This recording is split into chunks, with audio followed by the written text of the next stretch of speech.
When the pandemic hit, we really found out how many people really didn't have access to broadband, because suddenly they went from working in an office to working at home, and our children went and had to go work remotely for school.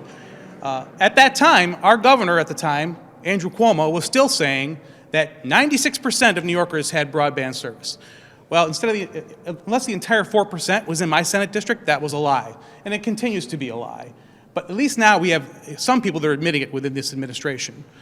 We've seen the comptroller come out and say that roughly 1 in 4 rural households does not have high-speed internet access.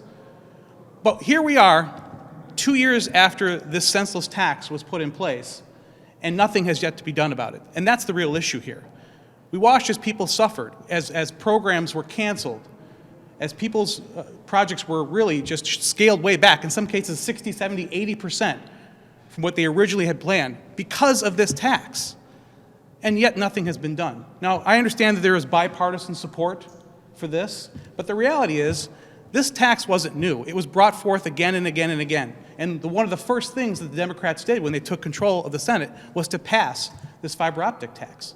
As it was mentioned, if you're running a water line, a sewer line, a telephone line, you don't pay this right-of-way tax. Only broadband. Why is that? You know, Senator Oberhocker mentioned small community phone companies that are now in the broadband business. I have those in my district too. And they've told us that this has been devastating. They plan these projects out years in advance, and then they drop this tax on them, and they had to change things.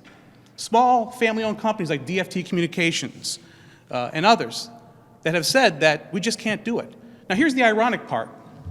We put forth $500 million and now another $1.6 billion. And what are we saying? If you're taking government money, you don't have to pay the fee. But if you're paying your own way, you also have to pay the fee. Where's the sense in that? The other big issue is resurveying these utility poles. Now, I am not an expert on utility poles, but I'm pretty sure they don't get up and walk around. Why do you have to do a new survey of a utility pole that's been in place for, in some cases, decades? That's a money grab by the DOT. And I called the DOT. I talked to them about this. I spoke to their attorneys and accountants. And you know what they said was, hey, those guys are making a lot of money. They can pay it. That's what these people think.